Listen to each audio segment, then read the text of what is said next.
Okay, I've got a little time in my hands, so I thought I'd do an ECW review for you guys for the 16th of June. A long time ago now, but never mind. You may have noticed I'm wearing glasses. I say you may have noticed. I expect you probably did notice that. Yeah, apparently I need them to see. Yeah, I just got them, so what do you guys think of the new look? Admit it, you think I look ridiculous, but you respect my opinion just slightly more. Just slightly. Anyway, to begin, ECW. I thought this was a fairly entertaining show. I thought it had good wrestling on it, but I disagreed with I disagreed with every booking decision that was made on this show. I thought it was just horribly booked. I disagreed with the idea that D.H. Smith beat Christian. I disagreed with Mark Henry beating Evan Bourne. What? I disagreed with the idea that Jack Swagger had to use a roll-up to defeat Tommy Dreamer. Listen, if you wanted to make Tommy Dreamer look like a strong champion, then you shouldn't have had him job for the past 10 years. I also disagreed with Finlay showing up every 20 seconds for no reason at all. But so yeah, I think that pretty much sums up what ECW is about. The wrestling's really good, and you should watch it for that, but they just can't book to save themselves. The booking is horrible. So, we begin with the Hart Dynasty's music playing, which is always a good way to start a show because the Hart Dynasty's music is awesome. And I was hoping to see the hyper-talented Tyson Kidd or even the very talented Natalia. Unfortunately, we had to watch the big lumbering oaf D.H. Smith. You know, I thought D.H. Smith might be okay, but no, he's shit. He's really shit. He has no charisma. He wanted to be in Legacy, and you know, he wouldn't have looked out of place there because they're two just idiotic lumps of wood as well. But yeah, you know, typical Vince McMahon booking. Because he's a big guy, he's going to get the push. He's going to be a future main eventer, a future world champion. Whereas Tyson Kidd, because he's 200 pounds, is never going to go anywhere in his career, even though he is fucking awesome. But, you know, it's the way it's always been, but it still really annoys me. Anyway, D.H. Smith is wrestling Christian. You all know my opinions on Christian. He's a great wrestler. I love him. Think he's fantastic. The crowd seem to quite like him here as well, which is always good because Christian gets a bit of a mixed reaction. This was a good match, but it was just booked horribly because D.H. Smith dominates for most of this matchup. And, you know, that's fair enough. Make D.H. Smith look good. But if D.H. Smith dominates, then Christian wins the match. No, that's not what happened. D.H. Smith dominated, then D.H. Smith won the match. Fuck off. So yeah, it was a lot of boring domination by D.H. Smith. You know, Matt Striker called him the king of the submission hold. No, D.H. Smith is the king of the rest hold. That's all he fucking does. Just loads of boring sleeper type maneuvers and stretches and just crap. Yeah, Matt Striker also said that the Hart Dynasty are already better than the British Bulldogs ever were. What? The British Bulldogs are one of the greatest tag teams of all time. I wish JR had been sitting next to him just to go, I don't know about that, Matt, or something like that. That was the most ridiculous thing I've ever heard. Unfortunately, it was Josh Matthews sitting next to him who probably doesn't know who the British Bulldogs are. Anyway, there was a spot in this which highlighted why Christian is so great. D.H. Smith, he let D.H. Smith hit an Uranagi on him onto the ring apron, that he hit the ring apron really hard and then bounced onto the floor really hard. It was a sick spot. Christian doesn't get the respect he deserves for the bumps he takes. That's the reason why Jack Swagger looks so good in his matches against Christian, because Christian takes crazy bumps to the floor and against the ring post and all that. Yeah, so this was a fairly good match, particularly when Christian was in control. Christian came back towards the end. He was dominating it. There was a really untidy reversal when Christian reversed something into the kill switch position, and of course he never gets to hit the kill switch because he never wins a match. But he reversed it and he got it all the way round, and D.H. Smith just forgot to reverse it, so Christian was just standing there and could easily have hit the kill switch. D.H. Smith is fucking hopeless.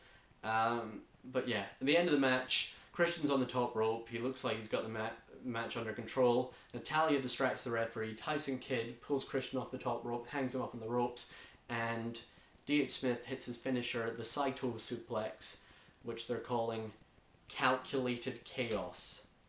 That's a terrible name for a finishing move. They're definitely going to change that, although I did say back in 1996 that they're definitely going to change the name of the pedigree, and that never happened. But it's just Matt Stryker calling it Calculated Chaos, and I'm fairly sure he calls Vladimir Kozlov's finisher the Iron Curtain, and that hasn't caught on either, so who knows.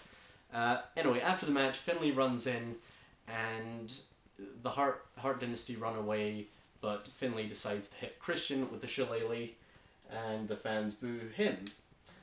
Then we get a little interview segment between Hurricane Helms and Finlay, where Hurricane Helms just asks him, why did you do that? And Finlay says, an eye for an eye, and that's exactly what he did. Then we have Evan Bourne versus Mark Henry. These two put on 2 good matches before this one. You know, Evan Bourne managed to get a good match out of Mark Henry, but this really wasn't good at all. This was atrocious.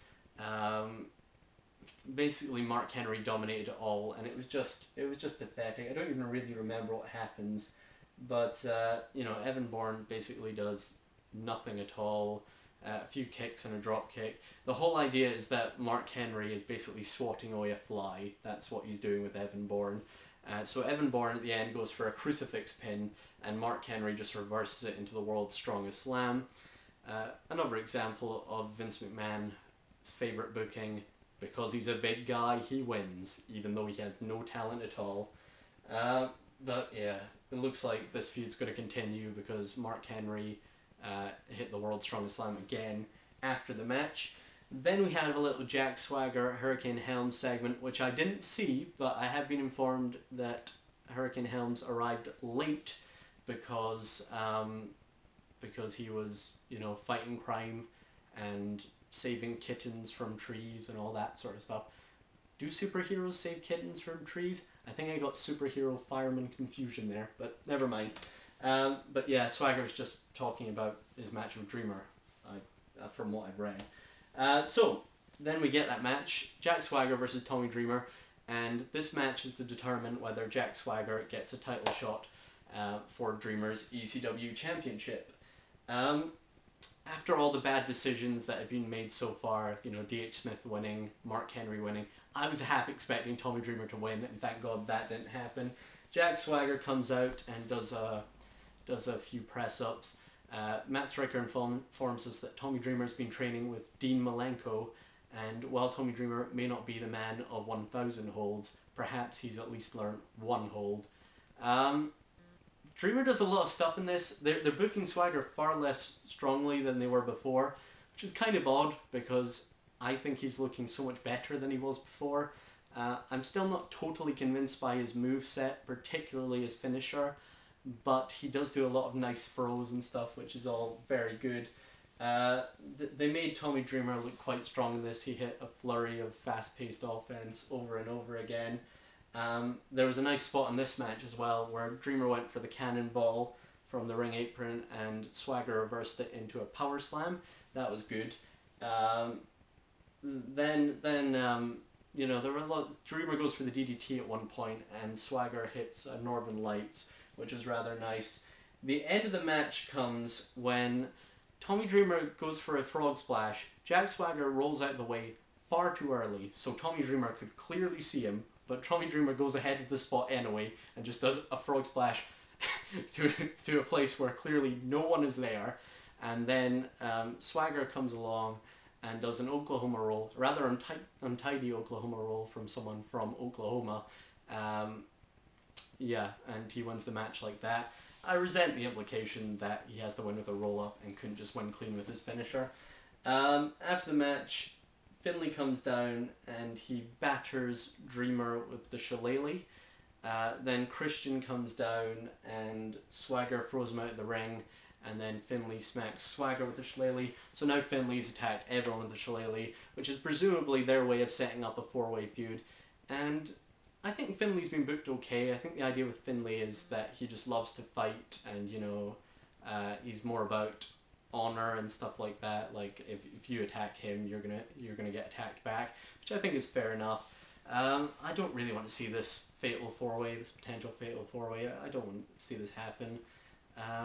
But you know, ECW just can't book. They can't book a main event. They can't book a show. So yeah, that's my views on ECW. Tell me yours. Please comment, rate, and subscribe if you wish. Okay, bye.